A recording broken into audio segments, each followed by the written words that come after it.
ഏതൊരു എക്സാമിൻ്റെ ആണെങ്കിലും ആ ഒരു എക്സാം പാറ്റേൺ നമ്മൾ അറിഞ്ഞിട്ട് വേണം പോകാൻ. ഈ ഒരു എക്സാം 2 hours എക്സാമാണ്, 2 മണിക്കൂറാണ്. CSEB നേരത്തെ ഒരു 2-3 വർഷം മുമ്പ് അത് ഓഡിറ്റിംഗ് ഒരു വിഷയമായിരുന്നു, പിന്നെയാണ് അതെടുത്ത് മാറ്റിയത്. ഓക്കെ, അപ്പോൾ ഏതൊക്കെയാണ് subject? English, maths, GK, current affairs. ഇതിൽ നിന്ന് 10 മാർക്ക് വീതം 30 മാർക്ക് ഉണ്ടാവും, അതായത് 60 ക്വസ്റ്റ്യൻസ്. കഴിഞ്ഞൊരു 2 വർഷം മുമ്പൊക്കെ 10 കൂടുതൽ ക്വസ്റ്റ്യൻസ് ഫോറിൻ കോർപ്പറേഷന് ചോദിച്ച ക്വസ്റ്റ്യൻ പേപ്പേഴ്സ് നമ്മൾ ഡിസ്കസ് ചെയ്തിട്ടുണ്ട് അല്ലേ? നമ്മൾ കണക്ക് ചെയ്ത് കണ്ടുപിടിക്കാൻ ചെറിയ ചെറിയ ചോദ്യങ്ങൾ അങ്ങനെ വരാറുണ്ട്. ഓക്കെ, അപ്പോൾ അത് നോക്കി വയ്ക്കുക. അതുപോലെ ബാങ്ക് റീകൺസിലേഷൻ ആയാലും പഠിക്കുമ്പോൾ അതിൻ്റെ കേസ് സ്റ്റഡീസും കൂടി ഒന്ന് നോക്കി പോവുക, കാരണം ചിലപ്പോൾ അത് ചോദിക്കാൻ ചാൻസ് ഉണ്ട്. Hi everyone, welcome to Entri cooperative banking YouTube channel. I am Anjitha. നമ്മുടെ CSEBയുടെ നോട്ടിഫിക്കേഷൻ അങ്ങനെ വന്നു അല്ലേ?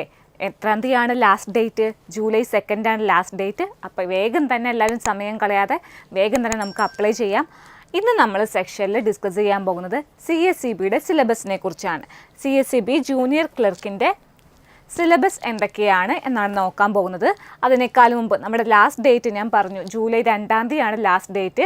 അപ്പോൾ ലാസ്റ്റ് ഡേറ്റ് വരെ നിങ്ങൾ നോക്കിക്കൊണ്ടിരിക്കരുത്, കാരണം ഇപ്രാവശ്യം ഓൺലൈനിലാണ് നമ്മൾ അപ്ലൈ ചെയ്യേണ്ടത്. വളരെ എളുപ്പമാണ് ഓൺലൈനിൽ അപ്ലൈ ചെയ്യാൻ. അപ്പോൾ ലാസ്റ്റ് ഡേറ്റ് വരെ നിങ്ങൾ നോക്കിയിരിക്കരുത്, കാരണം ലാസ്റ്റ് ആകുമ്പോൾ ചിലപ്പോൾ സൈറ്റ് ഹാങ് ആവാൻ ചാൻസ് ഉണ്ട്. അപ്പോൾ വേഗം തന്നെ നിങ്ങൾ അപ്ലൈ ചെയ്യുക.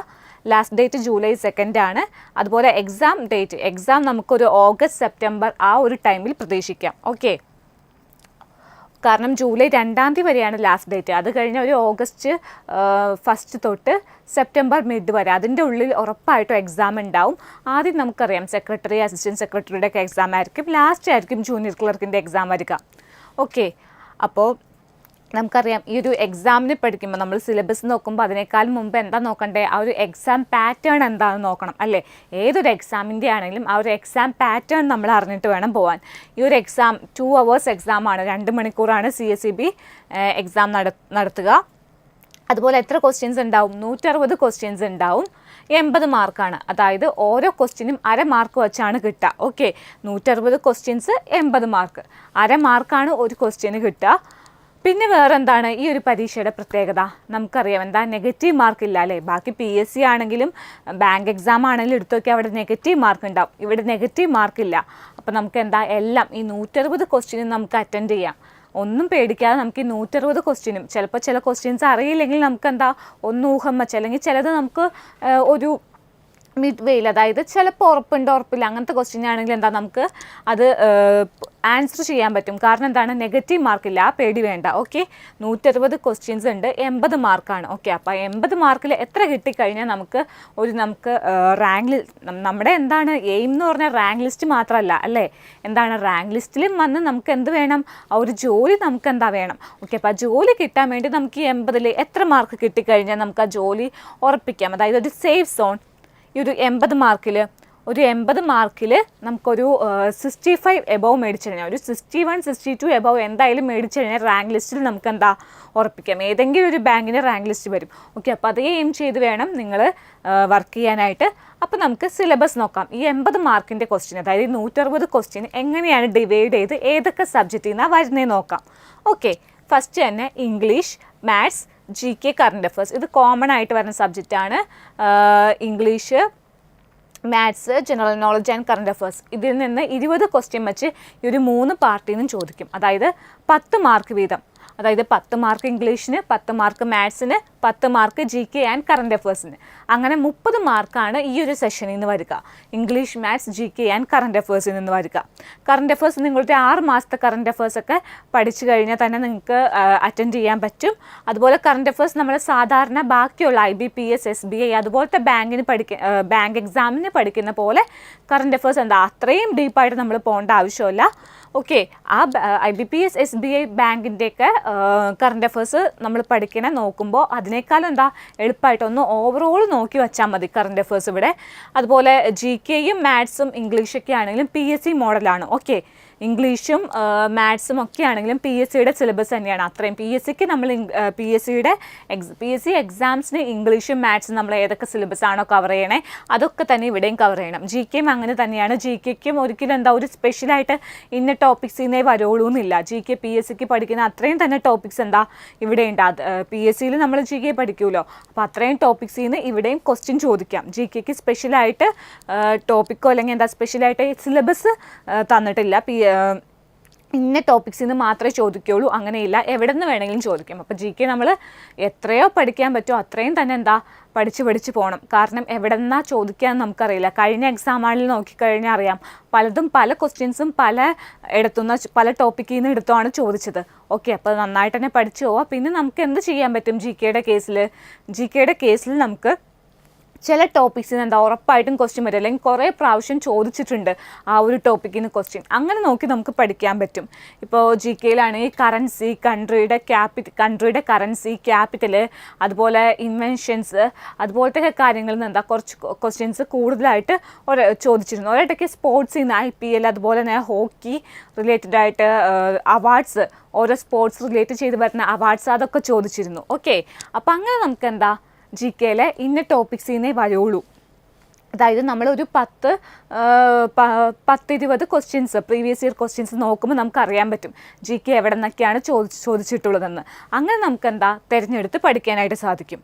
GK എന്നാലും ഞാൻ പറയുകയാണെങ്കിൽ മാക്സിമം നമുക്ക് എത്രയോ കവർ ചെയ്യാൻ പറ്റുള്ളൂ, കവർ ചെയ്യാൻ പറ്റുന്നത് അത്രയും കവർ ചെയ്ത് തന്നെ പോവാം. അതാണ് ബെസ്റ്റ് ഓപ്ഷൻ എന്ന് പറഞ്ഞു കഴിഞ്ഞാൽ. അപ്പോൾ നമുക്ക് GKയിൽ കൂടുതൽ എന്താ മാർക്ക് സ്കോർ ചെയ്യാൻ പറ്റും. GKയിൽ നന്നായിട്ട് മാർക്ക് സ്കോർ ചെയ്ത സബ്ജക്റ്റ് ഓൾറെഡി നമ്മൾ പഠിക്കുന്നതാണ്.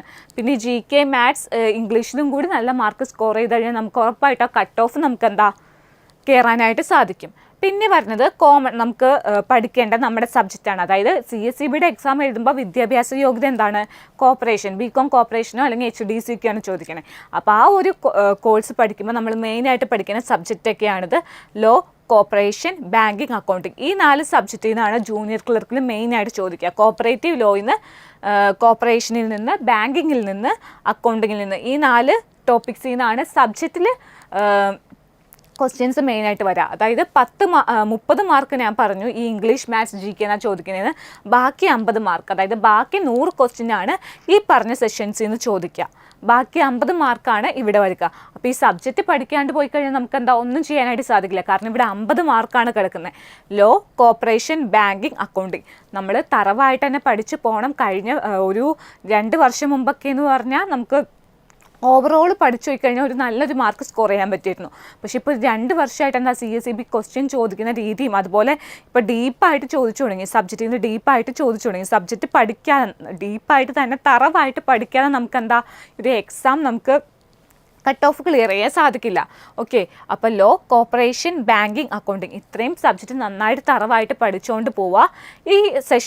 ഈ ഒരു സബ്ജക്റ്റിൽ നിന്നായിരിക്കും നിങ്ങൾക്ക് ക്വസ്റ്റ്യൻസ് വരിക. ഈ സബ്ജക്റ്റിൽ നിന്ന് മാത്രമല്ല മെയിനായിട്ട് വരുന്ന സബ്ജക്റ്റാണിത്. അത് കൂടാതെ കോസ്റ്റ് അക്കൗണ്ടിങ്ങിൽ നിന്നും മാനേജ്മെൻറ്റ് അക്കൗണ്ടിങ്ങിൽ നിന്നും എന്താ ചിലപ്പോൾ 1/2 മാർക്ക് അല്ലെങ്കിൽ 1 മാർക്കിനൊക്കെ ക്വസ്റ്റ്യൻ വരും. അതായത് 2-3 ക്വസ്റ്റ്യൻ കോസ്റ്റ് അക്കൗണ്ടിങ്ങിൽ നിന്നും മാനേജ്മെൻറ്റ് അക്കൗണ്ടിങ്ങിൽ നിന്നൊക്കെ വരാറുണ്ട്. ഓക്കെ, അപ്പോൾ ആ പറഞ്ഞ ലോയും കോർപ്പറേഷനും ബാങ്കിങ്ങും അക്കൗണ്ടിങ്ങും മെയിനായിട്ട് നോക്കുക. അതിൻ്റെ ഒപ്പം തന്നെ എന്താ കോസ്റ്റ് അക്കൗണ്ടിങ്ങും മാനേജ്മെൻറ്റ് അക്കൗണ്ടിങ് കൂടി നോക്കിപ്പോവുക. കാരണം അവിടെ നിന്നും എന്താ 1-2 ക്വസ്റ്റ്യൻസ് വരാറുണ്ട്. പക്ഷേ 1-2 ക്വസ്റ്റ്യൻസ് ആണെന്ന് പറഞ്ഞാൽ നമുക്ക് വിട്ട് കളയാൻ പറ്റില്ല. കാരണം ഒരു 1/2 മാർക്കും നമുക്ക് എന്താ വളരെ പ്രാധാന്യമുള്ളതാണ്. ഓക്കെ, അപ്പോൾ കോസ്റ്റ് അക്കൗണ്ടിങ്ങിൽ നിന്നും മാനേജ്മെൻറ്റ് അക്കൗണ്ടിങ്ങിൽ നിന്നും ക്വസ്റ്റ്യൻസ് ഉണ്ടാവും. പിന്നെ ഓഡിറ്റിംഗ് എന്താ? ഓഡിറ്റിംഗ് നമുക്ക് ജൂനിയർ ക്ലർക്കിൻ്റെ എക്സാമിന് ചോദിക്കില്ല. സെക്രട്ടറി ലെവൽ എക്സാംസിനൊക്കെ ഓഡിറ്റിങ്ങിൽ നിന്ന് ക്വസ്റ്റ്യൻ ഉണ്ടാവും. ഓഡിറ്റിംഗ് ഒരു പാർട്ടാണ്, സബ്ജക്റ്റാണ് പഠിക്കാനുള്ളത്. പക്ഷേ ജൂനിയർ ക്ലർക്കിൽ ഓഡിറ്റിംഗ് നമുക്ക് പഠിക്കാനായിട്ടില്ല. പക്ഷേ നിങ്ങൾ JCAയ്ക്കും അതുപോലെ കേരള ബാങ്ക് എക്സാമൊക്കെ വരാണ്. അപ്പോൾ അവിടെ ഉറപ്പായിട്ടും ഈ ഓഡിറ്റിംഗ് എന്ന് പറഞ്ഞ സബ്ജക്റ്റ് എന്താ ഉണ്ടാവും. അതുകൊണ്ട് ഓഡിറ്റിംഗ് അതുപോലെ സെക്രട്ടറി, അസിസ്റ്റൻറ്റ് സെക്രട്ടറി എക്സാംസിനും ഉണ്ടാവും. ഓക്കെ, അപ്പോൾ ഓഡിറ്റിംഗ് പഠിച്ചുകൊണ്ട് ഇരിക്കുക. ജൂനിയർ ക്ലർക്കിന് മാത്രം വേണ്ടി നോക്കുന്ന ആളാണെങ്കിൽ ഓഡിറ്റിംഗ് വിട്ടുകളയുക. പക്ഷേ നോർമലി നിങ്ങളെന്താ ഇപ്പോൾ JCAയും കേരള ബാങ്കൊക്കെ പറഞ്ഞുകൊണ്ട് ആ ഒരു എക്സാമിന് അപ്ലൈ ചെയ്തതും പ്രിപ്പയർ ചെയ്യുന്നവരും ആയിരിക്കും. അപ്പോൾ ഓഡിറ്റിംഗ് അവർ നോക്കുക. പക്ഷേ ജൂനിയർ ക്ലർക്ക് എക്സാമിന് എന്താ ഓഡിറ്റിംഗ് ഉണ്ടാവില്ല. ഓഡിറ്റിംഗ് ഉണ്ടാവില്ല എന്ന് പറഞ്ഞാൽ കോപ്പറേറ്റീവ് ലോയിൽ എന്താ ഓഡിറ്റിങ്ങിൻ്റെ കുറച്ച് പാട്ട് വന്നില്ലേ, ആ ഒരു കോപ്പറേറ്റീവ് ലോയിൽ വരുന്ന ഓഡിറ്റിങ്ങിനെ കുറിച്ചുള്ള കാര്യങ്ങളുടെ ക്വസ്റ്റ്യൻസ് ഉണ്ടാവും. കാരണം അത് ഓൾറെഡി കോപ്പറേറ്റീവ് ലോയിൽ വരുന്നതാണ്. ബാക്കി ഓഡിറ്റിങ്ങായിട്ട് റിലേറ്റ് ചെയ്ത് വരുന്ന കാര്യങ്ങൾ എന്താ ജൂനിയർ ക്ലർക്ക് എക്സാമിന് ചോദിക്കില്ല. നേരത്തെ ഒരു 2-3 വർഷം മുമ്പ് അത് ഓഡിറ്റിംഗ് ഒരു വിഷയമായിരുന്നു, പിന്നെയാണ് അതെടുത്ത് മാറ്റിയത്. ഓക്കെ, അപ്പോൾ ഏതൊക്കെയാണ് subject? English, maths, GK, current affairs. ഇതിൽ നിന്ന് 10 മാർക്ക് വീതം 30 മാർക്ക് ഉണ്ടാവും, അതായത് 60 ക്വസ്റ്റ്യൻസ്. പിന്നെയോ ലോ, കോർപ്പറേഷൻ, ബാങ്കിങ്, അക്കൗണ്ടിങ്, ഇവയിൽ നിന്നെന്താ പിന്നെ മാനേജ്മെൻറ്റ് അക്കൗണ്ടിങ്ങിനും കോസ്റ്റ് അക്കൗണ്ടിങ്ങിനും കുറച്ച് ക്വസ്റ്റ്യൻസ്. ചിലപ്പോൾ അത് ഉണ്ടാവാം, ഉണ്ടാവാതിരിക്കാം. ഓക്കെ, അപ്പോൾ അങ്ങനെ നോക്കുമ്പോൾ ഇവിടെ നിന്ന് എത്ര ക്വസ്റ്റ്യൻ? 100 ക്വസ്റ്റ്യൻ 50 മാർക്കിന് അല്ലേ? ഓക്കെ, അപ്പോൾ ഇത്രയും ആണ് നമ്മുടെ സിലബസ് എന്ന് പറഞ്ഞു കഴിഞ്ഞാൽ. അതുപോലെ നിങ്ങൾ പഠിക്കുമ്പോൾ ഞാൻ പറഞ്ഞു ഇംഗ്ലീഷും മാത്സും GK ആണെങ്കിൽ PSC മോഡൽ തന്നെ. PSCക്ക് നമ്മൾ എങ്ങനെ പഠിക്കുന്നു ആ രീതി തന്നെ പഠിക്കണം. അതേ സിലബസ് തന്നെയാണ്. GKക്ക് പ്രത്യേകമായിട്ട് എന്താ ചില ടോപ്പിക്സിൽ നിന്ന് മാത്രമേ വരുള്ളൂ എന്നൊന്നുമില്ല. അപ്പോൾ നമുക്ക് മാക്സിമം കവർ ചെയ്ത് പോവുക. കറണ്ട് അഫയേഴ്സ് ആണെങ്കിലും ഒരു 6 മന്ത്സിലെ തറവായിട്ട് നോക്കിക്കൊണ്ട് പോവുക. അതുപോലെ ലോ സെക്ഷനിൽ നിന്നാണെങ്കിലും നന്നായിട്ട് തന്നെ എന്താ പഠിക്കുക. കാരണം ഇപ്പോൾ പണ്ടെന്താ സെക്ഷൻ മാത്രം മെയിനായിട്ട് സെക്ഷനാണ് ചോദിച്ചുകൊണ്ടിരുന്നത്. പക്ഷെ ഇപ്പോൾ റൂൾസിൻ്റെ ഉള്ളിൽ നിന്നും ചോദിക്കാൻ തുടങ്ങി. അപ്പോൾ റൂൾസും സെക്ഷനും ഒക്കെ തുല്യ പ്രാധാന്യം കൊടുത്ത് തന്നെ നിങ്ങൾ പഠിക്കുക. പിന്നെ കോർപ്പറേഷൻ നമുക്ക് ജനറൽ കോർപ്പറേഷനും ഫോറിൻ കോർപ്പറേഷനും പറഞ്ഞ് തരം തിരിച്ചാണ് ചോദിക്കുക. Banking, accounting. അപ്പോൾ നമുക്ക് ഡീറ്റെയിൽ ആയിട്ട് ഇതിനെപ്പറ്റി നോക്കാം. ജനറൽ കോർപ്പറേഷനിൽ ഏതൊക്കെ ടോപ്പിക്കാണ് വന്നേ? ICA, international cooperative alliance. പിന്നെ cooperative principles, cooperative movement in India and Kerala. ഇന്ത്യയിലും കേരളയിലും പറഞ്ഞ കോപ്പറേറ്റീവ് മൂവ്മെൻറ്റ് ഇന്ത്യയിൽ എങ്ങനെയായിരുന്നു, കേരളത്തിൽ എങ്ങനെയായിരുന്നു. അതുപോലെ ഇന്ത്യയിലും കേരളത്തിലുള്ള കോപ്പറേറ്റീവ് ഇൻസ്റ്റിറ്റ്യൂഷൻസിനെ പറ്റി. ഇന്ത്യയിലുള്ളതാണെങ്കിൽ നോക്കിക്കഴിഞ്ഞാൽ NCUA, NABARD, NCDC, അതൊക്കെ ഇന്ത്യയിൽ വരുന്ന പ്രധാനപ്പെട്ട കോപ്പറേറ്റീവ് ഇൻസ്റ്റിറ്റ്യൂഷൻസ് ആണ്. അതുപോലെ KRFED, RAPCO, അതൊക്കെ എവിടെയാണ് പറഞ്ഞത്? കേരളയിൽ പറഞ്ഞ കോപ്പറേറ്റീവ് ഇൻസ്റ്റിറ്റ്യൂഷൻസ് ആണ്. അപ്പോൾ കേരളയിലും ഇന്ത്യയിലും ഉള്ള കോപ്പറേറ്റീവ് ഇൻസ്റ്റിറ്റ്യൂഷനെ നിങ്ങൾ എന്താ ഡിഫറൻഷ്യേറ്റ് ചെയ്ത് നന്നായിട്ട് തന്നെ പഠിച്ചിട്ട് വേണം പോകാൻ.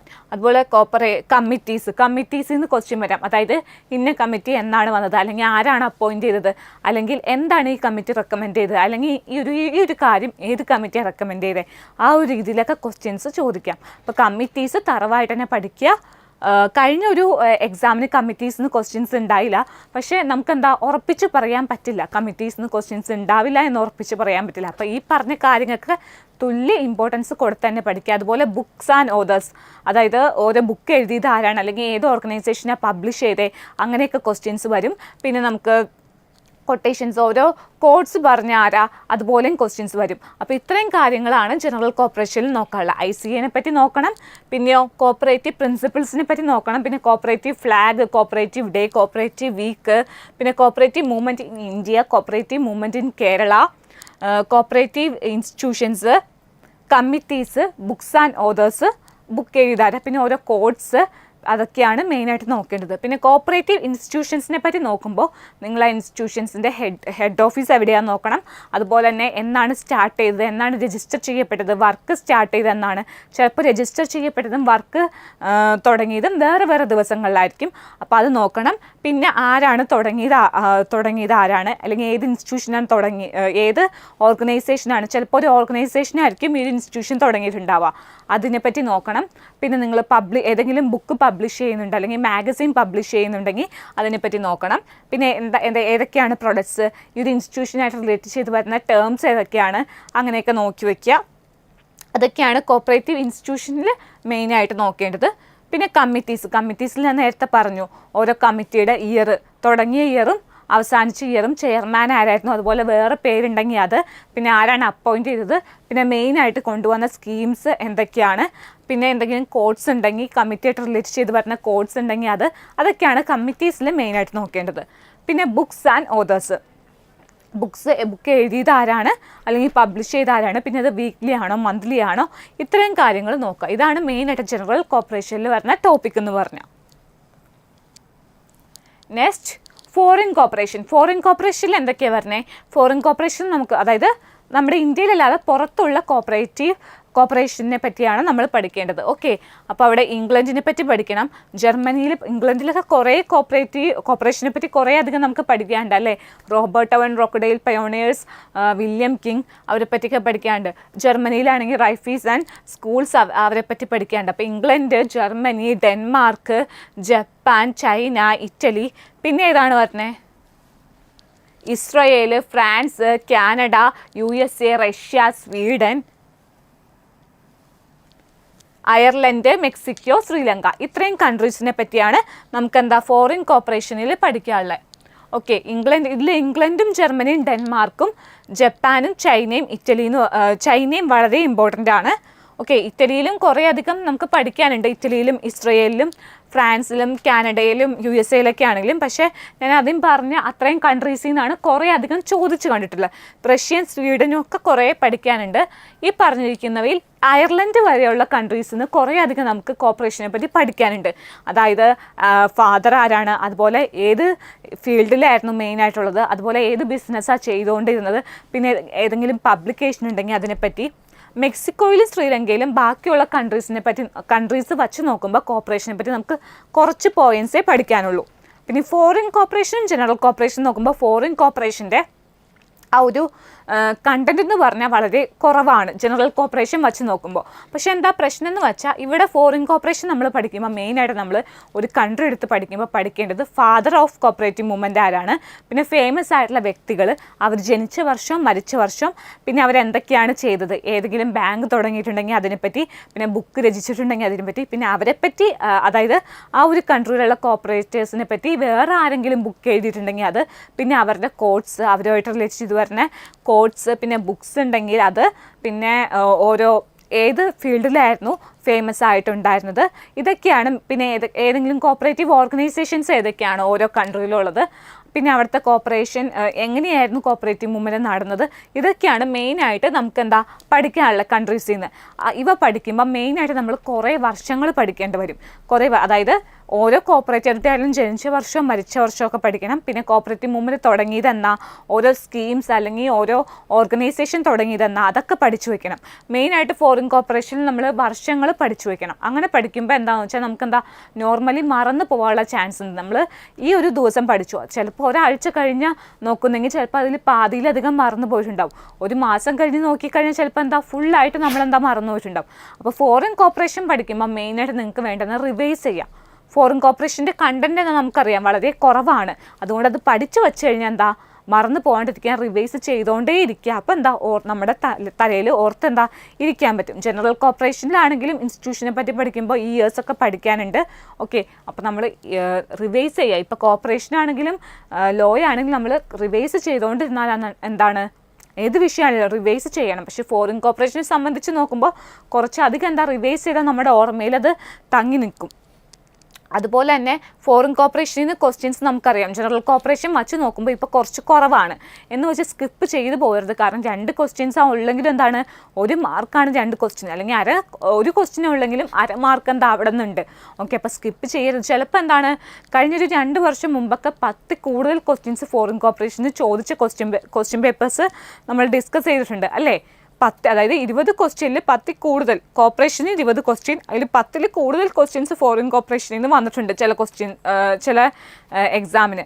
ഓക്കെ, അപ്പോൾ നമുക്ക് ഫോറിൻ കോർപ്പറേഷൻ അങ്ങനെ വിട്ട് കളയാൻ പറ്റില്ല. വരില്ല എന്ന് വെച്ച് നമുക്കെന്താ വിട്ട് കളയാൻ പറ്റില്ല. പക്ഷേ ഒരു 2-3 എക്സാംസ് ആയിട്ട് കഴിഞ്ഞ എക്സാംസ് എടുത്ത് നോക്കുമ്പോൾ ഫോറിൻ കോർപ്പറേഷനിൽ നിന്ന് ക്വസ്റ്റ്യൻ കുറവാണ്. പക്ഷേ എന്ന് കരുതി നിങ്ങൾ വിട്ട് കളയരുത്. ജനറൽ കോർപ്പറേഷനിൽ നിന്ന് കൊടുക്കുന്ന അതേ ഇമ്പോർട്ടൻസ് കൊടുത്ത് തന്നെ നിങ്ങൾ എന്ത് ചെയ്യണം, ഫോറിൻ കോർപ്പറേഷനും പഠിക്കണം. കാരണം എവിടെ നിന്നാണ് ക്വസ്റ്റ്യൻ വരുന്നതെന്ന് നമുക്ക് പറയാൻ പറ്റില്ല. ചാൻസ് എടുക്കണ്ട, നിങ്ങളെന്താ രണ്ടും തുല്യ പ്രാധാന്യം കൊടുത്ത് തന്നെ പഠിച്ചു പോവുക. നെക്സ്റ്റ് കോപ്പറേറ്റീവ് ലോയിൽ ഏതൊക്കെയാണ് മെയിനായിട്ട് നോക്കണ്ടേ? കോപ്പറേറ്റീവ് മൂവ്മെൻറ്റ് ഇൻ ഇന്ത്യയിലെ കോപ്പറേറ്റീവ് മൂവ്മെൻറ്റിനെ പറ്റി നോക്കണം. പിന്നെ കോപ്പറേറ്റീവ് ലെജിസ്ലേഷൻ ഇൻ കേരളയിലെ കോപ്പറേറ്റീവ് ലെജിസ്ലേഷനെ പറ്റി നോക്കണം. പിന്നെ 1904 ആക്ടിനെ പറ്റി, 1912 ആക്ടിനെ പറ്റി, KCS 1969 ഫുള്ളായിട്ട് ആ സെക്ഷൻസും റൂൾസും പഠിച്ചു വയ്ക്കണം. ഇത്രയാണ് ലോയിൽ മെയിനായിട്ട് വന്നെ. നമുക്കറിയാം KCS ആക്ടിൽ 1969 ആക്ട് എന്ന് പറഞ്ഞാൽ വളരെയധികം നമുക്ക് പഠിക്കാനുണ്ട്. സെക്ഷൻ മാത്രം നോക്കിപ്പോയാൽ പോരാ, റൂൾസും നോക്കണം. ഇപ്പോൾ ഒരു സെക്ഷൻ്റെ ആയാലും റൂളിൻ്റെ ആയാലും ഉള്ളിൽ വരുന്ന പോയിൻറ്റ്സിൽ നിന്ന് ക്വസ്റ്റ്യൻസ് ചോദിക്കാറുണ്ട്. ഓക്കെ, അപ്പോൾ അത് നോട്ട് ചെയ്ത് വെച്ച് ഡീറ്റെയിൽ ആയിട്ട് തന്നെ ലോ സബ്ജക്റ്റ് പഠിച്ചു പോവാം. ലോയുടെ എന്താ കണ്ടൻറ് എന്താ ഓൾറെഡി ഫ്രെയിംഡ് ആണ്. അപ്പോൾ നമുക്ക് അതിൻ്റെ ഉള്ളിൽ നിന്ന് പഠിച്ചാൽ മതി. പുറത്തുനിന്ന് എന്താ ഒന്നും ചോദിക്കില്ല. ബാങ്കിങ് കോർപ്പറേഷൻ എന്നൊക്കെ പറഞ്ഞാൽ വളരെയധികം ഉണ്ട്, വാസ്റ്റാണ് കണ്ടൻറ്റ്. ഓക്കെ, ഇവിടെ പക്ഷേ എന്താ കണ്ടൻറ്റിൽ ഒരു ഫ്രെയിം, ഒരു രേഖയുണ്ട്. അത് കഴിഞ്ഞ് എന്താ നമുക്ക് ചോദിക്കാനായിട്ട് സാധിക്കില്ല. അപ്പോൾ അത്രയും നിങ്ങൾ നന്നായിട്ട് പഠിച്ചു വെച്ച ഒരു 10 മാർക്കിനാ ചോദ്യമെങ്കിൽ, അതായത് 20 ക്വസ്റ്റ്യൻസ് ആ ലോയിൽ നിന്ന് വന്നെങ്കിൽ നിങ്ങൾക്കൊരു 10 മാർക്കൊക്കെ 10 മാർക്കിലെ ക്വസ്റ്റ്യൻ എങ്കിൽ ഒരു 8-9 മാർക്കൊക്കെ ഈസി ആയിട്ട് സ്കോർ ചെയ്യാൻ സാധിക്കും നന്നായിട്ട് പഠിച്ചു കഴിഞ്ഞാൽ. നെക്സ്റ്റ് ബാങ്കിങ്ങിൽ നിന്ന് എന്തൊക്കെയാണ് വരിക? ബാങ്കിങ്ങിൽ നിന്ന് വരുന്നതാണ് ബാങ്കിങ്ങിൻ്റെ ഒറിജിനെ പറ്റി വരും. അതായത് ബാങ്കിങ് എങ്ങനെ തുടങ്ങി, അതുപോലെ ഇന്ത്യയിൽ ബാങ്കിങ് എപ്പോഴാണ് തുടങ്ങിയത്, എങ്ങനെയാണ്, ഏതൊക്കെ ബാങ്ക്സാണ് തുടങ്ങിയത്, പിന്നെ ക്ലാസിഫിക്കേഷൻ ഓഫ് ബാങ്ക്സിനെ എങ്ങനെയാണ് ക്ലാസിഫൈ ചെയ്തത്, പിന്നെ ബാങ്ക്സിൻ്റെ ഫങ്ഷൻ, പിന്നെ ക്രെഡിറ്റ് ക്രിയേഷനെ പറ്റി, റിസർവ് ബാങ്ക് ഓഫ് ഇന്ത്യനെ പറ്റി, റിസർവ് ബാങ്ക് ഓഫ് ഇന്ത്യയുടെ ഫങ്ഷൻസ്, പിന്നെയോ ക്രെഡിറ്റ് കൺട്രോള്, ബാങ്കിങ് ഒംബഡ്സ്മാനെ പറ്റി, നാഷണലൈസേഷനൊക്കെ വളരെ ഇമ്പോർട്ടൻ്റ് ആട്ടോ. പിന്നെ innovations and reforms in banking സെക്ടറിൽ വന്ന ഇന്നോവേഷൻസും റിഫോംസും നമുക്കറിയാം, അത് മോഡേൺ ബാങ്കിങ്ങിൽ വരുന്നതാണ്. അവിടെ കുറേ അധികം നമുക്ക് പഠിക്കാണ്ട്. ഫോർ എക്സാമ്പിൾ ഈ ബാങ്കിങ്, മൊബൈൽ ബാങ്കിങ്, അതുപോലെ debit card, ATM card, credit card, ഇവയെ പറ്റിയൊക്കെ കുറേ റിഫോംസും സ്കീംസും ഇന്നോവേഷൻസൊക്കെ ഈ അടുത്ത് വന്നു.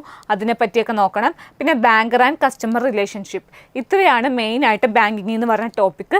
നോട്ട് ചെയ്ത് പയ്യെ പഠിച്ചു പോവുക. പിന്നെ അക്കൗണ്ടിങ്ങിൽ നിന്ന് എങ്ങനെയാണ് പറഞ്ഞത്? അക്കൗണ്ടിങ് പ്രിൻസിപ്പിൾസിനെ പറ്റി ചോദ്യം ഉണ്ടാവും. അക്കൗണ്ടിങ് പ്രിൻസിപ്പിൾസ് ബേസിക് നമ്മൾ അക്കൗണ്ടിങ് പഠിച്ചു തുടങ്ങുമ്പോൾ ആദ്യം തന്നെ പഠിക്കേണ്ടതാണ് അക്കൗണ്ടിങ് പ്രിൻസിപ്പിൾസ്. പിന്നെ അക്കൗണ്ടിങ്ങിൽ വരുന്ന basic terms, assets, liabilities, capital, അങ്ങനെ ടേംസ് പഠിക്കണം. പിന്നെ അതിൽ നിന്നൊക്കെ സിമ്പിളായിട്ടുള്ള ക്വസ്റ്റ്യൻസ് ചോദിച്ചിട്ടുണ്ട് കേട്ടോ. പിന്നെ അക്കൗണ്ടിങ് സ്റ്റാൻഡേർഡ്സിനെ പറ്റി കുറച്ച് കാര്യം 2-3 ക്വസ്റ്റ്യൻ പേപ്പർ എടുത്ത് നോക്കിക്കഴിഞ്ഞാൽ ഒന്നും ചോദിച്ചിട്ടില്ല. പക്ഷെ എന്ന് വെച്ച് വിട്ട് കളയരുത്, പഠിക്കുക. Journal, ledger, cash book, purchase book, അങ്ങനെ ബുക്സിനെ പറ്റി cash book, purchase book, sales return book, debit note, credit note, അവയിൽ നിന്നൊക്കെ ചോദ്യം ഉണ്ടാവും. പിന്നെ trial balance, accounting errors, rectification, financial statements, trading and profit and loss account, balance sheet, depreciation, consignment, ഇത്രയാണ് adjusting entries ഉണ്ടാവും കേട്ടോ ഫിനാൻഷ്യൽ സ്റ്റേറ്റ്മെൻറ്റ്സിൻ്റെ. ഓക്കെ, ഇത്രയാണ് മെയിനായിട്ട് പറഞ്ഞ ടോപ്പിക്ക്. അക്കൗണ്ടിങ് നിങ്ങൾ തിയറി പഠിച്ചു കഴിഞ്ഞാൽ മെയിനായിട്ട് ചെയ്യേണ്ടത് കുറേ മോക്ക് ടെസ്റ്റ് അറ്റൻഡ് ചെയ്യുക. നമ്മുടെ എൻട്രിയിലാണെങ്കിലും കുറേ അക്കൗണ്ടിങ്ങിൽ കുറേ മോക്ക് ടെസ്റ്റ്, സബ്ജക്റ്റ് വൈസും ഉണ്ട്, മോഡൽ എക്സാംസും ഉണ്ട്. അപ്പോൾ ബാക്കിയുള്ള സബ്ജക്റ്റിൽ നമ്മൾ എല്ലാ സബ്ജക്റ്റിനും മോക്ക് ടെസ്റ്റ് അറ്റൻഡ് ചെയ്യണം, ഫുൾ മോഡൽ എക്സാമും അറ്റൻഡ് ചെയ്യണം. പക്ഷെ അതിനേക്കാൾ ഒരു പിടി കൂടുതൽ നമ്മൾ തിയറി പഠിച്ചു കഴിഞ്ഞാൽ മോക്ക് ടെസ്റ്റാണ് ഇവിടെ കൂടുതൽ അധികമായിട്ട് നമ്മൾ ചെയ്യേണ്ടത്. കാരണം എന്താണ്? മോക്ക് ടെസ്റ്റ് ചെയ്താൽ നമുക്ക് ആ ക്വസ്റ്റ്യൻ ചോദിക്കുന്ന രീതി നോക്കാൻ പറ്റുള്ളൂ.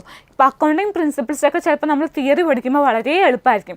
പക്ഷേ ഒരു ക്വസ്റ്റ്യൻ ആയിട്ട് ചിലപ്പോൾ ഒന്ന് ട്വിസ്റ്റ് ചെയ്ത് ചോദിച്ചാൽ നമുക്ക് ആൻസർ തെറ്റിപ്പോകാൻ ചാൻസ് ഉണ്ട്. അപ്പോൾ അക്കൗണ്ടിങ്ങിൽ മെയിനായിട്ട് നിങ്ങൾ മോക്ക് ടെസ്റ്റ് അറ്റൻഡ് ചെയ്യുക. അക്കൗണ്ടിങ്ങിൽ ഇപ്പോൾ കുറച്ചും കൂടി ലെവൽ കൂടിയ ക്വസ്റ്റ്യൻസ് വരാറുണ്ട്. അതുപോലെ പ്രാക്ടിക്കൽ ക്വസ്റ്റ്യൻസ് ഇപ്പോൾ ഒരു ക്വസ്റ്റ്യനെങ്കിലും കാണാറുണ്ട്. കഴിഞ്ഞ 2 എക്സാമിനും ഓരോ ക്വസ്റ്റ്യൻ വീതം പ്രാക്ടിക്കലായിട്ടുള്ള ക്വസ്റ്റ്യൻസ്, അതായത് നമ്മൾ കണക്ക് ചെയ്ത് കണ്ടുപിടിക്കാൻ ചെറിയ ചോദ്യങ്ങൾ അങ്ങനെ വരാറുണ്ട്. ഓക്കെ, അപ്പോൾ അത് നോക്കി വയ്ക്കുക. അതുപോലെ ബാങ്ക് റീകൺസിലേഷൻ ആയാലും പഠിക്കുമ്പോൾ അതിൻ്റെ കേസ് സ്റ്റഡീസും കൂടി ഒന്ന് നോക്കി പോവുക. കാരണം ചിലപ്പോൾ അത് ചോദിക്കാൻ ചാൻസ് ഉണ്ട്. ഓക്കെ, ഇത്രയാണ് അക്കൗണ്ടിങ്ങിൽ മെയിനായിട്ട് വരുന്ന ടോപ്പിക്സ്. ഓക്കെ, അപ്പോൾ നമ്മൾ ടോപ്പിക്സ് ഫുൾ കവർ ചെയ്തു. ഏതൊക്കെയാണ്? അതായത് മെയിനായിട്ട് പറഞ്ഞത് അക്കൗണ്ടിങ്, ബാങ്കിങ്ങിന്ന് പറഞ്ഞ ലോ, പിന്നെ ഫോറിൻ കോർപ്പറേഷൻ, ജനറൽ കോർപ്പറേഷൻ, ഇത്രയും ടോപ്പിക്സ് നമ്മൾ സിലബസ് മെയിനായിട്ടുള്ള ഹെഡിങ്സ് എന്തൊക്കെയാണ് പറയുന്നത് നോക്കി. അപ്പോൾ ജനറൽ കോർപ്പറേഷൻ ആണെങ്കിലും ഫോറിൻ കോർപ്പറേഷൻ ആണെങ്കിലും ബാങ്കിങ് ആണെങ്കിലും ലോ ആണെങ്കിലും നമ്മൾ പറഞ്ഞ അക്കൗണ്ടിങ് ആണെങ്കിലും പറഞ്ഞ രീതിയിൽ പഠിക്കുക. ഇത്രയും ടോപ്പിക്സ് നിങ്ങൾ കവർ ചെയ്തിട്ടുണ്ടോ എന്ന് നോക്കുക. ഇല്ലെങ്കിൽ അത് കവർ ചെയ്ത് പോവുക. അതുപോലെ കോസ്റ്റ് അക്കൗണ്ടിങ് ആണെങ്കിലും മാനേജ്മെൻറ്റ് അക്കൗണ്ടിങ്ങിനാണെങ്കിലും പണ്ട് എങ്ങനെയായിരുന്നു? ബേസിക് ക്വസ്റ്റ്യനാണ് ചോദിച്ചുകൊണ്ടിരുന്നത്. പക്ഷേ ഇപ്പോൾ അവിടെ നിന്ന് കുറച്ചും കൂടി ലെവൽ കൂടിയ ക്വസ്റ്റ്യൻസ് ചോദിക്കുന്നുണ്ട്. അപ്പോൾ കോസ്റ്റ് അക്കൗണ്ടിങ്ങിനാണെങ്കിലും മാനേജ്മെൻറ്റ് അക്കൗണ്ടിങ്ങിനാണെങ്കിലും 1-2 ക്വസ്റ്റ്യൻസേ ചോദിക്കുകയുള്ളൂ. പക്ഷേ നിങ്ങളെന്താ അതും നല്ല രീതിയിൽ ബേസിക് മാത്രമല്ലാണ്ട് കുറച്ചും കൂടിയ ലെവലിൽ നോക്കിയിട്ട് പോവുക. അവിടെ നിന്ന് അങ്ങനെ ആ രീതിയിലുള്ള ക്വസ്റ്റ്യൻസ് ചോദിക്കാറുണ്ട്. ഓക്കെ, അതുപോലെ ഇംഗ്ലീഷും മാത്സും ഞാൻ നേരത്തെയും പറഞ്ഞു, എന്താണ് നല്ല PSC ലെവലിൽ തന്നെ നോക്കാം. മാത്സ് നമ്മൾ ഷോർട്ട് ട്രിക്സ് പഠിച്ചു വെച്ചാൽ വളരെ എളുപ്പമാണ് ചെയ്യാൻ. പലർക്കും സബ്ജക്റ്റിന് നല്ല മാർക്ക് ഉണ്ടാവും, ഇംഗ്ലീഷും മാത്സിനും മാർക്ക് കുറയാറുണ്ട്, അല്ലെങ്കിൽ GK യിലൊക്കെ മാർക്ക് കുറയാറുണ്ട്. മാത്സ് ശരിക്കും നമ്മൾ ഷോർട്ട് ട്രിക്സ് പഠിച്ചു വെച്ച് കഴിഞ്ഞാൽ എന്താ നമുക്ക് നല്ല രീതിയിൽ തന്നെ പെട്ടെന്ന് തന്നെ സോൾവ് ചെയ്യാനും പറ്റും. 10-ലൊരു 9 കൂടുതൽ മാർക്സ് നമുക്ക് സ്കോർ ചെയ്യാൻ പറ്റും. ഓക്കെ, 10-ൽ 10 സ്കോർ ചെയ്യുന്നവരുണ്ട്. ഓക്കെ, അപ്പോൾ നമുക്ക് മാത്സ് നന്നായിട്ട് തന്നെ നോക്കാം. എന്നും പ്രാക്ടീസ് ചെയ്ത് കഴിഞ്ഞാൽ, എന്നും ഒരു അരമണിക്കൂർ വീതം അല്ലെങ്കിൽ ഒരു 15 മിനിറ്റ് മാത്സും ഇംഗ്ലീഷും ഒക്കെ പ്രാക്ടീസ് ചെയ്ത് കഴിഞ്ഞാൽ, മാത്സും ഇംഗ്ലീഷും നിങ്ങൾക്ക് ഒരു 2 മാസം കഴിയുമ്പോഴാണ് എക്സാം വരുന്നത്. അപ്പോഴത്തേനും നല്ല രീതിയിൽ മാറ്റം കൊണ്ടുവരാനായിട്ട് സാധിക്കും. ഓക്കെ, അപ്പോൾ നമ്മുടെ ജൂനിയർ ക്ലർക്കിൻ്റെ എക്സാം വരാൻ പോകുന്നത് എന്നാണ്? ജൂലൈ 2-ാം തീയതിയാണ് ലാസ്റ്റ് ഡേറ്റ്. ആരും മറക്കണ്ട, വേഗം തന്നെ അപ്ലൈ ചെയ്യുക. ലാസ്റ്റ് ഡേറ്റിലോട്ട് നീട്ടിക്കൊണ്ട് പോകരുത്. ഓൺലൈനായിട്ടാണ് എല്ലാ കാറ്റഗറീസിലോട്ടും അപ്ലൈ ചെയ്യേണ്ടത്. ഓക്കെ, ജൂനിയർ ക്ലർക്കിനും ഈ പ്രാവശ്യം ഓൺലൈനാണ്. അപ്പോൾ വേഗം തന്നെ സമയം കളയാതെ അപ്ലൈ ചെയ്യുക. നമുക്ക് പഠിച്ചു തുടങ്ങാനായിട്ട് നമ്മുടെ ക്രാഷ് കോഴ്സ് ബാച്ച് തുടങ്ങിയിട്ടുണ്ട്. 2 months ബാച്ച് ഉണ്ട്. അപ്പോൾ കൂടുതൽ അറിയാനായിട്ട് താഴെ കാണുന്ന നമ്പറിൽ കോൺടാക്ട് ചെയ്യുക. 7736122215 നമ്പറിലോട്ട് കോൺടാക്ട് ചെയ്യുക. അപ്പോൾ നിങ്ങൾക്ക് ഓഫേഴ്സും എന്തൊക്കെയാണ് ഓഫേഴ്സ്, അതുപോലെ എന്തൊക്കെയാണ് പഠിപ്പിക്കുന്നത്, ഏതൊക്കെയാണ് കോഴ്സസ് ഉള്ളത്, അതിനെപ്പറ്റിയൊക്കെ ഡീറ്റെയിൽ ആയിട്ട് അറിയാൻ പറ്റും. നമ്മുടെ ഇവിടെ എക്സ്പേർട്സ് ഫാക്കൾട്ടീസിൻ്റെ ക്ലാസ് ഉണ്ട്. അതുപോലെ തന്നെ ഷുവർ ക്വസ്റ്റ്യൻസ്, അതായത് വരുന്ന previous year question paper revise ചെയ്ത് മാക്സിമം എക്സാമിന് വരാൻ ചാൻസ് ഉള്ള ക്വസ്റ്റ്യൻസ് നിങ്ങൾക്ക് പറഞ്ഞു തരാറുണ്ട്. അതുപോലെ തന്നെ നമുക്ക് അപ്ഡേറ്റ് ആയിട്ടുള്ള മോക്ക് ടെസ്റ്റ് നിങ്ങൾക്ക് വേണ്ടി കൊണ്ടുവരാറുണ്ട്. ഓക്കെ, അപ്പോൾ കൂടുതൽ അറിയാനായിട്ട് താഴെ കാണുന്ന നമ്പറിൽ കോൺടാക്ട് ചെയ്യുക. And thank you. Like, share, subscribe our channel.